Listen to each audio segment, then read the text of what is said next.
हे hello everybody. तो हम लोग आज के इस वीडियो लेक्चर में क्या बात करने वाले हैं, बॉन्ड के बारे में। बेसिक ऑर्गेनिक केमिस्ट्री हम लोग देख रहे थे, उसमें आज हम लोग किसके बारे में बात करेंगे, बॉन्ड्स के बारे में। ठीक है, what is bond. First of all हम लोग बात किए थे लास्ट वाले वीडियोस में, क्या बात किया था कि ऑर्गेनिक केमिस्ट्री जो रहा होता है उसमें हमारे पास में कौन से बॉन्ड पाए जाते हैं ऑर्गेनिक केमिस्ट्री में। ऑर्गेनिक केमिस्ट्री में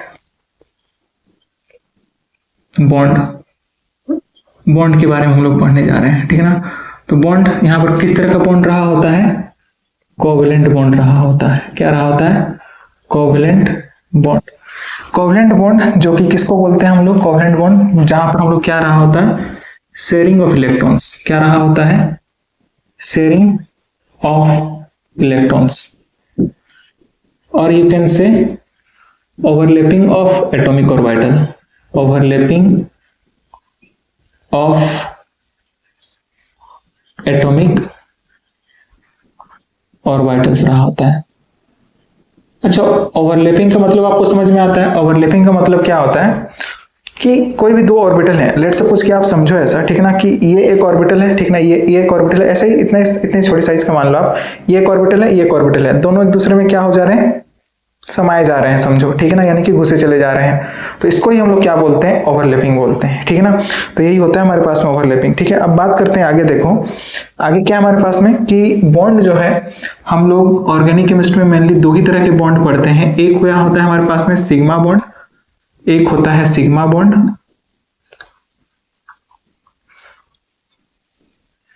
sigma bond, and another one is the pi bond. दूसरा वाला क्या होता है, पाई बॉन्ड होता है। ठीक है, तो ये दो तरह के बॉन्ड होते हैं। ठीक है ना, फॉर्म कैसे होते हैं, सबसे पहले हम लोग सिग्मा बॉन्ड के बारे में बात कर लेते हैं और डिफरेंस को ही डायरेक्टली हम लोग देख लेंगे। तो सिग्मा बॉन्ड जो है हेड ऑन हेड, या फिर आप क्या कह सकते हो, tail to tail, head on head, और you can say end to end, end to end, और एक्सियल ओवरलैपिंग ऑफ ऑर्बिटल्स।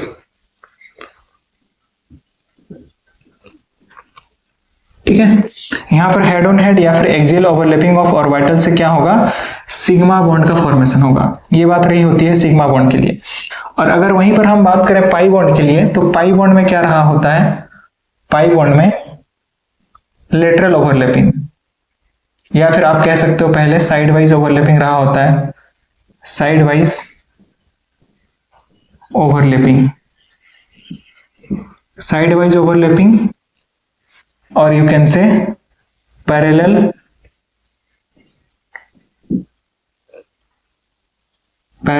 और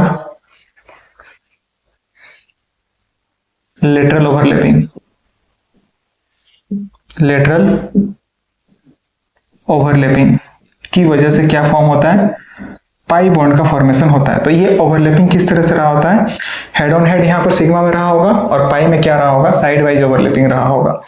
ठीक है, अब बात कर लेते हैं कि हेड ऑन हेड ओवरलैपिंग का मतलब क्या है। जैसे कि अगर हम बात करें एग्जाम्पल के बारे में, तो एग्जाम्पल क्या रहा होता है, तो यहाँ पर देखो, एक क्या हमारे पास में एस ऑर्बिटल जो कि स्फेरिकल नेचर का है, दूसरा भी क्या है हमारे पास में एस ऑर्बिटल, दूसरा भी क्या है एस। तो एस जो होता है ना, एस ऑर्बिटल जो होते हैं ओमनी डायरेक्शनल होते हैं। अब ओमनी डायरेक्शनल का मतलब क्या होता है, ओमनी डायरेक्शनल का मतलब होता है कोई भी डायरेक्शन नहीं होना। ठीक है ना, यानी कि नॉन डायरेक्शनल नेचर के रहे होते हैं। ठीक है ना, क्या रहे होते हैं, नॉन डायरेक्शनल नेचर। इसी को क्या कहा जाता है, non directional nature, non directional nature. ठीक है ना, तो ये अब देखो, ये इसका स्ट्रक्चर जो है ना, ये एस ऑर्बिटल जो है वो फुटबॉल लाइक स्ट्रक्चर होता है। अब फुटबॉल की कोई डायरेक्शन होती है क्या, किसी भी डायरेक्शन से देखोगे आपको क्या देखने को मिलेगा, सेम तरह से देखने को मिलता है। यानी कि यहाँ पर ऑर्बिटल जो है हमारे पास में ओमनी डायरेक्शनल होते हैं, तो इनके बीच में किस तरह से ओवरलैपिंग होगा, कुछ इस तरह से ओवरलैपिंग रहा होगा। यहाँ पर एस ऑर्बिटल, दूसरा ऑर्बिटल कुछ इस तरह से यहाँ पर रहा होगा। तो यहाँ पर जो ओवरलैपिंग हो रहा है, और इस ओवरलैपिंग की वजह से जो बॉन्ड फॉर्म हो रहा है, क्योंकि एक ही एक्सिस से बॉन्ड मतलब बोल सकते हो ओवरलैपिंग कर रहे हैं ना। अगर मान के चलो कि इसको हम जेड एक्सिस से है बोल दें, ठीक है ना, और ये एस भी हमारे पास में जेड एक्सिस से है, इस वाले एक्सिस को हमने जेड मान लिया, लेट्स सपोज। ठीक है ना, तो ये जेड एक्सिस से आकर क्या कर रहे हैं, ओवरलैप कर रहे हैं, एक्सियल एक ही एक्सिस से ओवरलैप कर रहे हैं, तो हम लोग क्या बोलेंगे इसको, इस वाले बॉन्ड को बोलेंगे सिग्मा बॉन्ड। या फिर अनदर एग्जांपल देखो, जैसे कि हमने क्या बोला कि यहाँ पर हम लोग जो s ले रहे हैं ना, इसको हम क्या मान ले, इस वाले s ऑर्बिटल को एस जेड, यानी कि इस वाले एक्सिस को हमने क्या मान लिया, z, ठीक ना, क्या मान लिया, z। और दूसरा वाला जो है, दूसरा हम लोगों ने क्या ले लिया, p कुछ इस तरीके से, यहाँ पर पॉजिटिव यहाँ पर नेगेटिव, तो ये हमारे पास में p ऑर्बिटल है, और इसको हम लोगों ने कौन सा एक्सिस मान लिया है, z, ठीक ना। तो s और p मिल करके भी क्या बना सकते हैं, सिग्मा बॉन्ड बना सकते हैं, कुछ इस तरह से बनाएंगे। यहाँ पर हमारे पास में क्या रहा होगा, सॉरी, s ऑर्बिटल को पहले रिप्रेजेंट कर लो, पॉजिटिव, और कुछ इस तरह से यहाँ पर ओवरलैपिंग हो रहा होगा, ठीक है। तो यहाँ पर किस तरह के बॉन्ड का फॉर्मेशन हो रहा है, सिग्मा बॉन्ड का फॉर्मेशन हो रहा है। या फिर क्या हो सकता है, पी के बीच में भी ओवरलैपिंग हो सकती है, जैसे कि हम क्या दिखा दें कुछ इस तरह से, ये क्या है, पीजेड है, यहाँ पर नेगेटिव यहाँ पर पॉजिटिव, ये क्या रह गया, पीजेड। कन्वेंशनली जो है ना, इस वाले एक्सिस को हम लोग क्या मानते हैं, जेड, ठीक है ना। और प्लस यहाँ पर क्या रहा होगा, कुछ इस तरीके से, यहाँ पर positive and negative, here is the PZ orbital.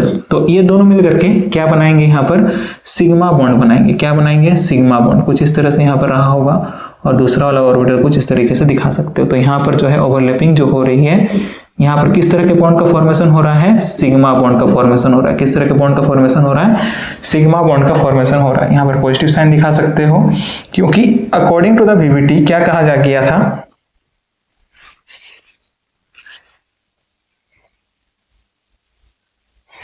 ठीक है, एक मिनट, ये जो है ना नीचे दिख नहीं रहा है, ठीक है ना। तो आप देखो ऊपर देख लो यहाँ पर, ठीक है, ऊपर हम इसी चीज को दिखा दे रहे हैं। ऊपर देखो आप कि क्या होगा, यहाँ पर हमारे पास में क्या है, s ऑर्बिटल है, ठीक है, बड़े छोटे हो गए, आप एक साइज में लो लोगे। फिर दूसरा, इस वाले एक्सिस को हमने क्या मान रखा है, z, ठीक ना। तो यहाँ पर पॉजिटिव साइन, यहाँ पर नेगेटिव साइन, और दूसरा वाला जो है कुछ इस तरीके से हमारे पास में, दूसरा वाला भी कुछ इसी तरीके से, यहाँ पर पॉजिटिव यहाँ पर नेगेटिव, ये pz है और ये भी क्या है, pz है। तो ये दोनों आपस में ओवरलैप जब करेंगे तो किस तरह का, एक एक्सिस से ओवरलैप कर रहे हैं ना, एक एक्सिस से ओवरलैप कर रहे हैं, या फिर एंड टू एंड बोल लो, या फिर क्या बोल सकते हैं हम लोग, एक्सियल ओवरलैपिंग बोल सकते हैं, या फिर हेड टू हेड ओवरलैपिंग बोल सकते हैं। तो यहाँ पर कुछ इस तरीके से क्या होगा, ओवरलैपिंग होगा, कुछ इस तरह से यहाँ पर ओवरलैपिंग होगा।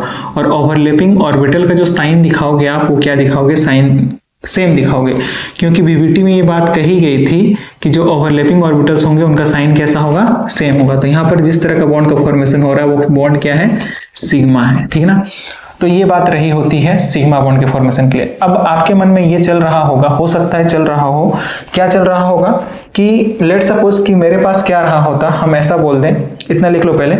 अब देखो, जैसे कि अगर मेरे पास क्या रहा होता, P कुछ ऐसा रहा होता, यानी कि इसको हम क्या मान रहे हैं, px, लेट सपोज इसको हमने क्या मान लिया, px मान लिया, यहाँ पर पॉजिटिव और यहाँ पर नेगेटिव। तो और जो हमारे पास में दूसरा p ऑर्बिटल है उसको हमने इस डायरेक्शन से लेकर के आया, यानी कि pz वाला लेकर के आया, या फिर यहाँ पर से sz लेकर के आया, क्या लेकर के आया, sz एक्सिस से लेकर के आया। तो क्या यहाँ पर ओवरलैपिंग हो पाएगी, नहीं हो पाएगी। क्यों नहीं हो पाएगी, क्योंकि ये जब ओवरलैप करने के लिए जाएगा तो यहाँ पर मिलेगा ये, और ये जो होता है हमारे पास में, ये क्या है, नोड है। नोड मतलब क्या होता है, जहां पर इलेक्ट्रॉन फाइंडिंग प्रोबेबिलिटी होती है 0, electron finding probability is 0, finding probability 0, electron finding probability क्या होती है, 0 रही होती है। और इसी वजह से यहाँ पर जो है ना किसी भी तरह का बॉन्ड फॉर्मेशन देखने को नहीं मिलेगा, ठीक है ना। तो ये बात रही होती है सिग्मा बॉन्ड के लिए, ठीक है ना। अब हम लोग बात करते हैं पाई बॉन्ड के लिए, ठीक है ना, जो हमारे पास में ऑर्गेनिक केमिस्ट्री में यूज होंगे उसी की बात करेंगे यहाँ पर। बाद बाकी जो बॉन्ड है, बाद बाकी और हमारे पास में पीजेड में भी हो सकता है, ठीक है ना, इसके सॉरी पीजेड और डीजेड में भी हो सकता है। इसके अलावा हमारे पास में डी ऑर्बिटल जब इन्वॉल्व हो जाएंगे तो वो हम लोग ऑर्गेनिक केमिस्ट्री में देखते हैं, ठीक है ना।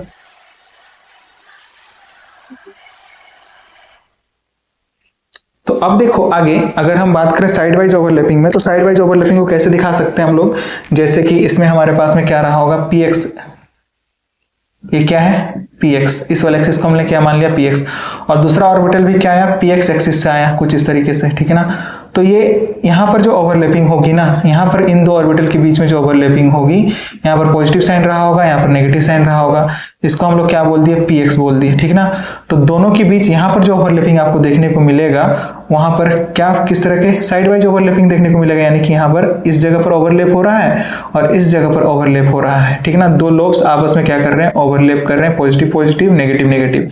तो यहाँ पर जो बॉन्ड का फॉर्मेशन हो रहा है उसी को हम लोग क्या बोल रहे हैं, पाई बॉन्ड। क्या बोल रहे हैं, पाई बॉन्ड। या फिर इसके अलावा ऐसा भी हो सकता था कि पी वाई हो और पी वाई हो, कुछ इस तरह से आप थोड़ा सा टिल्ड दिखा दो, जिस तरह से ये हमारे पास में पी वाई हो गया और दूसरा वाला पी वाई कुछ इस तरह से आप दिखा दो, ठीक है ना। तो यहाँ पर पॉजिटिव पॉजिटिव नेगेटिव नेगेटिव, ये पी वाई है। तो इनके बीच में भी जब ओवरलैपिंग होगा तो किस तरह के बॉन्ड का फॉर्मेशन होगा, पाई बॉन्ड का फॉर्मेशन होगा। तो अब देखो कि यहाँ पर देखो एक बात गौर करने वाली यहाँ पर ये है कि इसमें जो है ना कितने जगह से ओवरलैपिंग हो रही है, दो जगह से ओवरलैपिंग हो रही है, किसमें, पाई बॉन्ड में।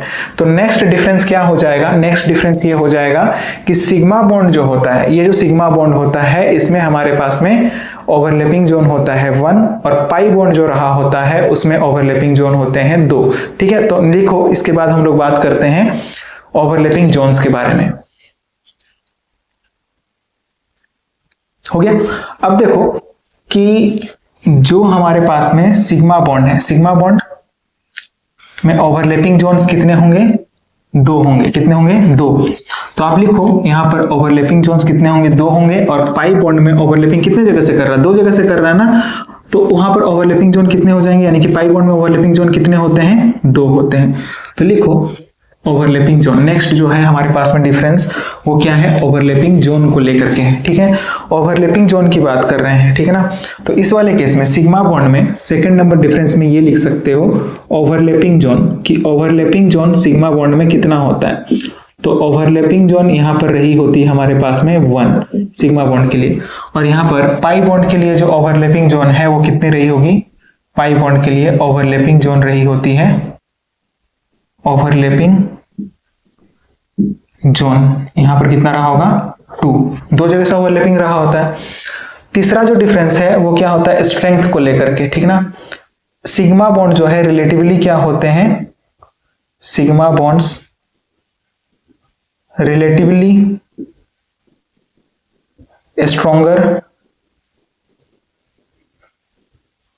Than pi bonds. ये पाई बॉन्ड के कंपैरिजन में क्या होते हैं, स्ट्रॉन्ग होते हैं। क्यों स्ट्रॉन्ग होते हैं, रीजन क्या है, रीजन ये है कि ये देखो आप यहां पर कि यहां पर एक ही जगह ओवरलैपिंग हो रहा है, एक ही जगह से ओवरलैपिंग हो रहा है, बावजूद इसके यहां पर ये स्ट्रॉन्ग बन रहा है। तो यहां पर के लिए एक बात याद रख लेना, क्वांटिटी जो है ना, क्वांटिटी मैटर नहीं करता है, क्या मैटर करता है, क्वालिटी मैटर करता है, ठीक है ना। तो एक ही जगह से ओवरलैपिंग हो रही है, बावजूद इसके यहां पर एक्सटेंट ऑफ ओवरलैपिंग क्या होता है, ज्यादा होता है, due to extent of overlapping.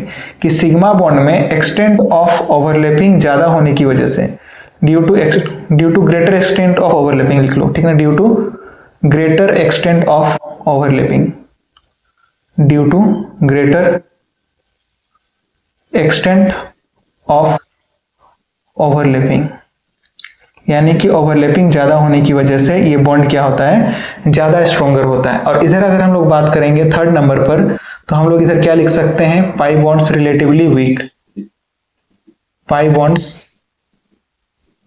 Relatively weak than the sigma bond. Sigma bonds के कंपैरिजन में पाई बॉन्ड क्या होता है, रिलेटिवली वीक होता है। ऐसा होने के पीछे का रीजन क्या है, due to lower extent of overlapping, ठीक ना। यहाँ पर ओवरलैपिंग क्या होगा, कम होगा, इसी वजह से यहाँ पर ये क्या होता है, वीक होता है, ठीक ना। अब नेक्स्ट डिफरेंस जो होगा हमारे पास में, नेक्स्ट डिफरेंस लिखो, इतना लिख लो पहले, और उसके बाद नेक्स्ट डिफरेंस के बारे में बात करते हैं।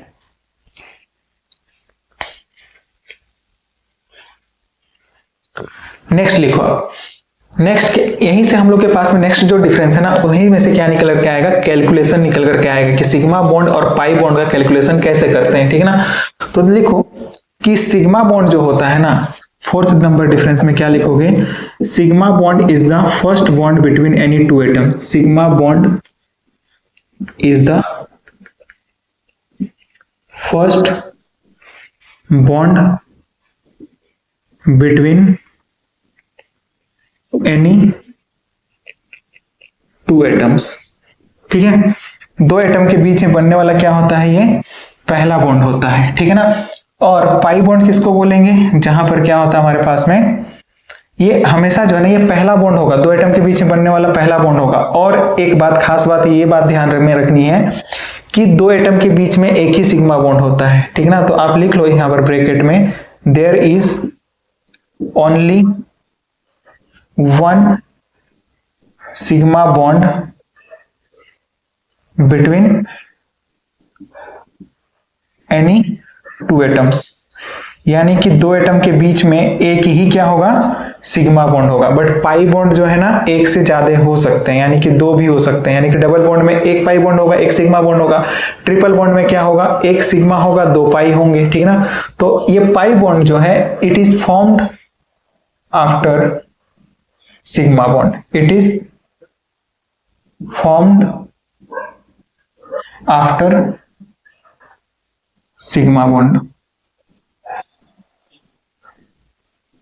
ये हमेशा किसके बाद में फॉर्म होगा, सिग्मा बॉन्ड के बाद फॉर्म होगा।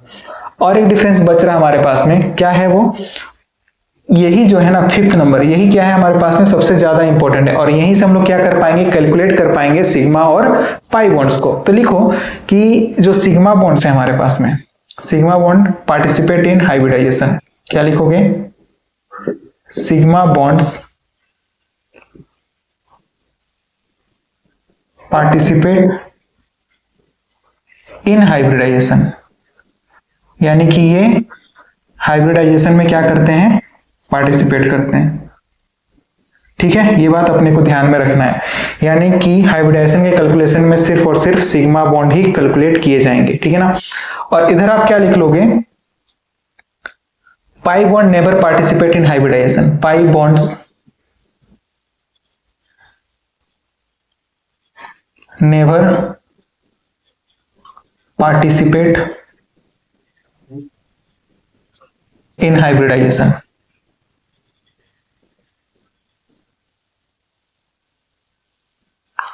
क्यों ऐसा होता है, देखो आगे चल के हम लोग हाइब्रिडाइजेशन की बात करेंगे ना, तो वहां पर इस पॉइंट को हम डिटेल में डिस्कस करेंगे। क्योंकि सिग्मा बॉन्ड के लिए ओवरलैपिंग जोन कितना रहा होता है, एक ही रहा होता है ना। और पाई बॉन्ड के लिए कितना रहा होता है, 2 रहा होता है। और जो सिग्मा बॉन्ड होते हैं ना, यानी कि जो हाइब्रिडाइज्ड ऑर्बिटल होते हैं ना, वो सिर्फ और सिर्फ सिग्मा बॉन्ड का ही फॉर्मेशन कर सकते हैं, ठीक है ना। और क्यों ऐसा होता है उसके बारे में हम लोग हाइब्रिडाइजेशन में डिस्कस करेंगे। तो ये था हमारे पास में सिग्मा और पाई बॉन्ड का डिफरेंस। अब बात करते हैं कुछ क्वेश्चंस को लेकर के कि सिग्मा और पाई बॉन्ड का कैलकुलेशन कैसे किया जाएगा। और इसके लिए आपके पास में क्या आनी चाहिए, पहले तो आपको आनी चाहिए क्या, इधर लिखना हो चुका होगा, ठीक ना, मिटा दूं तो देख लो कि हमारे पास में क्या क्या आनी चाहिए आपको, ठीक है। तो देखो सिग्मा और पाई बॉन्ड के कैलकुलेशन के लिए सबसे पहली बात हम लोग क्या पढ़ने के लिए जा रहे हैं, बॉन्ड, सिग्मा बॉन्ड और पाई बॉन्ड का calculation, calculation of sigma and pi bond. और यही इंपॉर्टेंट है, ठीक है ना। क्या इंपॉर्टेंट है, calculation of sigma and pi bond. तो हेडिंग डालो, calculation of sigma and pi bond, calculation of sigma and pi bonds, कि सिग्मा और पाई बॉन्ड्स का कैलकुलेशन कैसे किया जाता है। और इसके लिए आपको सबसे पहले जो है ना क्या आनी चाहिए, एक्सपेंड करने के लिए आना चाहिए, ठीक ना। एक्सपेंड करने के लिए आ गया, एक्सपेंडेड फॉर्म अगर आता है आपको तो फिर आप क्या कर सकते हो, number of sigma bond easily calculate कर सकते हो। Expanded form of organic chemistry, ठीक ना, एक्सपेंडेड फॉर्म आपको आनी ही चाहिए, ठीक ना। अगर ये आती है तभी आप क्या कर पाओगे, सिग्मा और पाई बॉन्ड का कैलकुलेशन कर पाओगे। अब कुछ सेट ऑफ क्वेश्चंस लेते हैं और जिसमें कि हम लोग कैलकुलेट करके देखेंगे कि सिग्मा और पाई बॉन्ड कितने हैं, ठीक है। अब देखो इन क्वेश्चंस को, ठीक ना। क्वेश्चंस में क्या दिया गया है, सबसे पहला है ये जो कंपाउंड है, ये कंपाउंड का नाम क्या होता है, बेंजीन होता है, ठीक ना। तो सबसे पहले आप एक्सपेंड कर सकते हो क्या, बिल्कुल कर सकते हैं हम लोग, ठीक ना। कि एंडिंग है तो फिर सब यहाँ पर तो एंडिंग ही देख रहे हैं हम लोग को, ठीक ना। बॉन्ड लाइन फॉर्मूला है तो हम लोग क्या कंसिडर करते हैं कि एंडिंग और ज्वाइनिंग पर क्या रहा होगा, कार्बन रहा होगा। तो अब देखो यहाँ पर कैसा देखने को मिल रहा होगा, CH कुछ इस तरह से रहा होगा, कार्बन इधर क्या रहा होगा, एक एक हाइड्रोजन रहे होंगे, क्योंकि एक एक वैलेंसी क्या है, कम है ना, तो वहां पर क्या रहा होगा, हाइड्रोजन रहा होगा। यानी कि यहाँ पर हाइड्रोजन, यहाँ पर कुछ इस तरह से ये था ना, इस तरह से था, यहाँ पर ये था और यहाँ पर ये था। ठीक है। तो यहाँ पर क्या रहा होगा, हाइड्रोजन रहा होगा, यहाँ पर भी एक हाइड्रोजन, क्योंकि 3 बॉन्ड तो फॉर्म किया हुआ है। तो बस काउंट कर लो 2 एटम के बीच में बोलते हुए, इस तरह से रीड करते हुए आप क्या करोगे, कैलकुलेट करोगे, ठीक है ना। तो ये सिग्मा बॉन्ड है, 2 एटम के बीच में बनने वाला पहला बॉन्ड सिग्मा, ठीक है। देख लो एक ही सिग्मा बॉन्ड होता है 2 एटम के बीच में, 2 एटम के बीच में बनने वाला पहला बॉन्ड सिग्मा, 2 एटम के बीच में बनने वाला पहला बॉन्ड सिग्मा, 2 एटम के बीच में बनने वाला पहला बॉन्ड सिग्मा, 2 एटम के बीच में बनने वाला पहला बॉन्ड सिग्मा एंड अनदर, ये वाला जो अंदर में आपको दिख रहा है ना, ये हमारे पास में क्या हो गया, पाई बॉन्ड, ठीक है ना। क्या कहा था हमने कि 2 एटम के बीच में एक ही सिग्मा बॉन्ड हो सकता है, दूसरा वाला क्या होगा, पाई होगा, ठीक है ना। दूसरे बाद बाकी जितने भी होंगे वो क्या होंगे, पाई होंगे। तो ये भी सिग्मा हो गया, ये भी सिग्मा हो गया, ये भी सिग्मा हो गया, ये भी सिग्मा, और ये क्या हो गया, पाई, राइट। ये हमारे पास में sigma bond sigma bond sigma, but here it will be sigma and this one will be the pi, ठीक है ना। तो काउंट कर लो सिग्मा बॉन्ड कितने निकल के आ रहे हैं, बताओ। सिग्मा बॉन्ड जो है वो कितने निकल के आ रहे हैं, कार्बन के बीच में 6 हो गए, और हर एक कार्बन के साथ में हमारे पास में हाइड्रोजन कितने लगे हैं, 6, यानी कि टोटल सिग्मा बॉन्ड कितने हो जाएंगे, 12। अगर पाई बॉन्ड के बारे में बात करें तो पाई बॉन्ड कितना दिख रहा है हम लोग को, 3। पाई बॉन्ड कितने हैं, 3 है, ठीक है ना। कुछ इस तरह से हम लोग को सिग्मा और पाई बॉन्ड का कैलकुलेशन करना होता है। अब देखो इस क्वेश्चन को देखो, सबसे पहले क्या कर लेंगे आप, एक्सपेंड कर लोगे, आप इजिली एक्सपेंड कर सकते हो ना। कार्बन है, कार्बन से क्या लगा हुआ है, 4 साइनाइड ग्रुप लगे हुए हैं, कार्बन है यहाँ पर, इधर क्या लगा हुआ है, CN। सबसे पहले सिंगल बॉन्ड से अटैच करते हैं हम लोग, कंडेंस फॉर्म से जब हम लोग करते हैं तो CN हो गया। फिर हम लोग क्या चेक करते हैं, वैलेंसी चेक करते हैं, और अगर कंडेंस्ड फॉर्म है और वैलेंसी सेटिस्फाइड नहीं है तो फिर क्या लगा करके वैलेंसी सेटिस्फाइड करवाते हैं, मल्टीपल बॉन्ड्स, ठीक है ना। तो कार्बन देखो, यही कार्बन है जिसका, यही कार्बन और नाइट्रोजन है जिसका कि वैलेंसी सेटिस्फाइड नहीं है, तो यहाँ पर क्या लगेगा, पाई बॉन्ड्स लगेंगे, ठीक है ना। यानी कि बाद में 2 मल्टीपल बॉन्ड्स लगेंगे यहाँ पर, हर किसी में यहीं पर यही होने वाला है, क्योंकि कार्बन की भी वैलेंसी कम है और नाइट्रोजन की भी, और ये वाला कार्बन का तो क्या है, सेटिस्फाइड है ना, तो इसी वजह से इधर तो बॉन्ड फॉर्म हो नहीं सकता है ना। यानी कि कार्बन और नाइट्रोजन के बीच में ही फॉर्म होगा, और हम लोग को ये भी पता है कि नाइट्रोजन की वैलेंसी 3 होती है, तो इसकी भी वैलेंसी कम है, कितनी कम है, 2 कम है, तो इस वजह से 2 बॉन्ड इनके बीच में फॉर्म होगा, ठीक है ना। अब कैलकुलेट कर लो आप कि एक ही क्या है, सिग्मा बॉन्ड है, यानी कि ये वाला बॉन्ड सिग्मा, ठीक है ना, ये वाला बॉन्ड क्या है, सिग्मा, फिर 2 क्या लगे हुए हैं, पाई बॉन्ड, ठीक है ना। ये सिग्मा है, ये भी सिग्मा है, ये भी सिग्मा है, और ये भी सिग्मा, यहाँ पर ये, यहाँ पर थोड़ा सा दूर दिखा दो, कोई दिक्कत ना है, नाइट्रोजन है, और ये सिग्मा, फिर बाद बाकी जो है ऊपर वाला भी पाई, नीचे वाला भी क्या हो गया, पाई, पाई पाई, और ये वाला क्या हो गया हमारे पास में, बीच वाला क्या हो गया, सिग्मा, ठीक है ना। किसी को भी आप मान सकते हो, ऐसा जरूरी नहीं है कि आप बीच वाले को मान लो, ठीक है ना। हालांकि ओवरलैपिंग कुछ इस तरह से रहा होता है, तो सिग्मा और ये क्या हो जाएंगे, पाई और पाई रहे होंगे, ठीक है ना। तो कुछ इस तरह से हमारे पास में रहा होगा। तो पाई बॉन्ड कितने हो गए बताओ, सिग्मा बॉन्ड कितने हो गए, 1 2 3 4 4 यहाँ पर, और साइनाइड में 4 हो गए, तो फिर सिग्मा बॉन्ड कितना हो गया, सिग्मा बॉन्ड हो गए यहाँ पर 4। और पाई बॉन्ड्स कितने हो गए, पाई बॉन्ड्स हो गया हमारे पास में, सॉरी 4 तो यहीं पर हो गया ना, 4 इधर है, तो फिर 8 हो जाएगा यहाँ पर, और यहाँ पर भी 8 हो जाएगा, ठीक है ना। तो इस तरह से हम लोग को सिग्मा और पाई बॉन्ड का कैलकुलेशन करना होता है, ठीक है ना। जैसे कि इस वाले क्वेश्चन की बात करें तो इस वाले क्वेश्चन में देख लो, पहले तो आप एक्सपेंड कर लो, या फिर बिना एक्सपेंड किए भी आप देख सकते हो कि यहाँ पर कार्बन में क्या लगा हुआ है, 3 हाइड्रोजन लगे हुए हैं, तो यानी कि 3 सिग्मा बॉन्ड यहाँ पर रहे होंगे। फिर इधर एक यहाँ पर सिग्मा बॉन्ड हो गया, यानी कि 4 हो गए। फिर इधर इससे हाइड्रोजन लगा हुआ है, 5 हो गया, 6 हो गया। फिर इधर क्या लगा हुआ है, हाइड्रोजन 7, फिर 8, और इधर हमारे पास में कितने हो गए, 3 हो गए ना। अब यहाँ पर एक क्या है, पाई बॉन्ड है, ठीक ना, यानी कि पाई बॉन्ड कितना है, एक ही है, ठीक ना। तो sigma bonds and pi bond, sigma bond, और यहाँ पर हमारे पास में क्या रहा होगा, पाई बॉन्ड, ठीक ना। तो बताओ सिग्मा बॉन्ड कितने निकल के आ रहे हैं, 1 1 2 3 4 5 6 7 8 9 10 11, तो सिग्मा बॉन्ड कितने हो गए, 11, और पाई बॉन्ड तो एक ही है, तो यहाँ पर क्या हो जाएगा, 1, ठीक है ना। सिमिलरली आप इसको भी कर सकते हो, ठीक है ना। कैसे करोगे आप कि एंडिंग ही सारे के सारे हैं, तो फिर आप क्या कर लो, पहले तो एक्सपेंड कर लो इसको, ठीक है ना। क्या कर सकते हो आप, एक्सपेंड कर सकते हो, जी हाँ बिल्कुल कर सकते हैं। कैसे करोगे आप कि एंडिंग जो है ना, सब में एंडिंग पर क्या प्रेजेंट रहा होगा, कार्बन प्रेजेंट रहा होगा, तो carbon carbon carbon carbon carbon carbon carbon carbon and carbon, ये कार्बन्स रहे होंगे। अब देखो वैलेंसी कितना कितना कमी है, 2 कम है ना, 2 हाइड्रोजन लगा दिया आपने, यहाँ पर भी 2 कम बॉन्ड की कमी है, तो 2 क्या लगेंगे, हाइड्रोजन लगेंगे। Valency are satisfied by hydrogen in the bond line formula, तो यहाँ पर हाइड्रोजन रहा होगा, यहाँ पर भी क्या रहा होगा, 2 हाइड्रोजन रहे होंगे। यहाँ पर कितने हाइड्रोजन होंगे, यहाँ पर भी 2 हाइड्रोजन होंगे। यहाँ पर कितने हाइड्रोजन होंगे? Again 2 hydrogen. इसमें भी कितने हाइड्रोजन होंगे? 2 हाइड्रोजन। तो आप काउंट कर लो कितने सिग्मा बॉन्ड हो रहे हैं, ठीक ना। तो कितना हो जाएगा? 1 2 3 4 5 6 7 8 9 10 11 12 13 14 15 16 17 18 19 20 21 22 23 24 25 26 27। कितने हो गए? सिग्मा बॉन्ड्स आर 27, ठीक है। और पाई बॉन्ड तो क्या है हमारे पास में? 0 है। यहाँ पर कितने हैं? पाई बॉन्ड 0 है, ठीक है। इस तरह से ही कैलकुलेशन करना होता है। जैसे कि इस वाले केस में देख लो, यहाँ पर क्या है? CH3 है ना, यानी कि क्या रहा होगा? तीन हाइड्रोजन लगे होंगे, यानी कि 3 sigma bond, hydrogen hydrogen and hydrogen. 3 हो गए, 4 हो गया, 5 6 हो गए, 7 8 9 and here it will be 3 hydrogen, carbon and यहाँ पर कितने हाइड्रोजन लगे हुए हैं? 3 कार्बन हाइड्रोजन एंड हाइड्रोजन, ठीक है।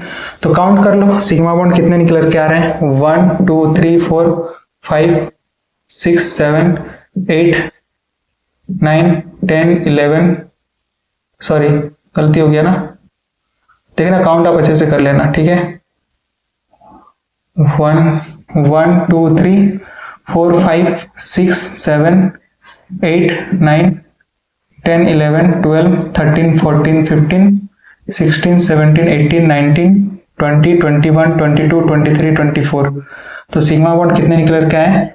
24 सिग्मा बॉन्ड्स 24, ठीक है। तो देखना कैलकुलेशन मिस्टेक हो सकती है कहीं पर, किस कैलकुलेशन मिस्टेक हो जाए, बट हमारे पास में ऐसे ही कैलकुलेशन करना रहा होता है, ठीक ना। एक मिनट, इसमें हमको लगता है ना गलती हो गया, देख लो एक बार, चेक कर लो, चेक कर लेना फिर से, ठीक ना। चेक कर लेना, इसमें हमारे पास में 29 निकल के आएगा, ठीक है। कहीं पर तो मिस्टेक हो गया, छूट गया लगता है, ठीक है ना। हाँ, यहाँ पर 2 छूट गए हैं ना, सॉरी यहाँ पर तो छूट गए थे ना, 2 हाइड्रोजन यहाँ पर छूट गए हैं, ठीक है ना। इस वजह से यहाँ पर हमारे पास में कितने हो जाएंगे? सिंपल जो है ना एक्सपेंडेड फॉर्म का खेल है, ठीक है ना, और कुछ भी नहीं है। आपको एक्सपेंडेड फॉर्म आती है तो आप सिग्मा और पाई बॉन्ड का कैलकुलेशन इजीली कर सकते हो, ठीक है ना। इसमें बात करें तो यहाँ पर 2 सिग्मा बॉन्ड, 3 4 हाइड्रोजन के साथ में, और यहाँ पर एक 5, यानी कि सिग्मा बॉन्ड कितने निकल कर आएंगे? यहाँ पर सिग्मा बॉन्ड 5, 2 3 4 और 5, ठीक है। और पाई बॉन्ड कितने हो गए? 2 हैं। Pi bonds are 2, pi bonds कितने हैं? 2 हैं। इसमें बात कर लें तो इसमें हमारे पास में कैसा दिख रहा होगा? C डबल बॉन्ड O, और इधर क्या लगा होगा? CH3, यानी कि यहाँ पर हाइड्रोजन, फिर यहाँ पर हाइड्रोजन, और यहाँ पर क्या रहा होगा? हाइड्रोजन, कार्बन हाइड्रोजन और यहाँ पर क्या रहा होगा? हाइड्रोजन। तो कितने हो गए? 1 2 3 4 5 6 7 8 9। सिग्मा बॉन्ड कितने हो गए? 9 हो गए, sigma bonds 9। And what are the numbers of pi bond? Pi bond कितने हो गए? 1। पाई बॉन्ड कितना हो गया? 1। और इस वजह से यहाँ पर हमारे पास में ये आंसर निकल के आएगा। अब इसमें बात कर लेते हैं। अच्छा, इस वाले कंपाउंड को जब क्या होगा, एक सिंगल कार्बन एटम से 2 रिंग अटैच्ड होते हैं, उस तरह के कंपाउंड को हम लोग बोलते हैं एस्पायरो कंपाउंड। क्या बोलते हैं? एस्पायरो, या फिर एस्पायरेंस। क्या बोलते हैं इसको? हम लोग एस्पायरेंस बोलते हैं, या फिर एस्पायरो कंपाउंड बोलते हैं, ठीक है ना। किसको बोलते हैं? जहां पर क्या होगा, एक सिंगल कार्बन एटम से 2 रिंग अटैच्ड होते हैं, ठीक ना। तो आप यहां पर लिख लो, when 2 rings attached by single carbon atoms, single carbon atom, एक कार्बन एटम से 2 रिंग जब अटैच्ड होते हैं तो उसको हम लोग बोलते हैं एस्पायरो कंपाउंड। तो आप इसको इजीली निकाल सकते हो ना। देख लो, यहाँ पर कार्बन है और इधर क्या लगा होगा? 2 हाइड्रोजन। यहाँ पर भी क्या लगे होंगे? 2 हाइड्रोजन लगे होंगे, कुछ इस तरीके से, ठीक है। यहाँ पर क्या होगा? एक भी हाइड्रोजन नहीं होगा क्योंकि चारों बॉन्ड सेटिस्फाइड है। यहाँ पर 2 हाइड्रोजन, फिर यहाँ पर 2 हाइड्रोजन, और यहाँ पर भी कितने हाइड्रोजन लगे होंगे? 2 हाइड्रोजन, ठीक है। कैलकुलेट कर लो आप, ठीक ना, कि यहाँ पर से 1 2 3 4 5 6 7 8 9 10 11 12 13 14 15 16 17 18 19 20, यानी कि सिग्मा बॉन्ड कितने निकल के आएंगे इसमें? इस केस में निकल के आएंगे 20, ठीक है ना। तो इस तरह से हम लोग को क्या करना होता है, कैलकुलेट करना होता है number of sigma and pi bond. That's it, आपको ये बात ध्यान में रखना है। इसी तरीके से क्या किया जाता है, सिग्मा और पाई बॉन्ड का कैलकुलेशन किया जाता है। सिंपल सी बात है, आपको क्या आनी चाहिए, एक्सपेंडेड फॉर्म आनी चाहिए। दो एटम के बीच में एक ही सिग्मा बॉन्ड होगा, rest are the pi bonds. ये बात आपको ध्यान में रखना है। That's the sigma and pi bond, कि मतलब सिग्मा बॉन्ड और पाई बॉन्ड का कैलकुलेशन किस तरीके से करते हैं, और ये काम में आएगा अब हाइब्रिडाइजेशन में। और इसीलिए ऑर्गेनिक केमिस्ट्री में एक चीज बहुत ज्यादा मैटर करती है, और वो क्या होता है हमारे पास में, सीक्वेंस। कि अगर आप सीक्वेंस में नहीं पढ़ोगे तो ऑर्गेनिक केमिस्ट्री में चीजें समझने में फिर दिक्कत आएंगी, ठीक है ना। तो मिलते हैं नेक्स्ट वाले लेक्चर में, जहां पर कि हम लोग क्या डिस्कस करेंगे, हाइब्रिडाइजेशन को डिस्कस करेंगे कि what is hybridization and hybrid orbital कैसे फॉर्म होते हैं। हालांकि ये केमिकल बॉन्डिंग का पार्ट होता है, हम लोग यहाँ पर देखेंगे कि किस तरह से कैलकुलेशन किया जाता है हाइब्रिडाइजेशन का, ठीक है ना। That's it, thank you.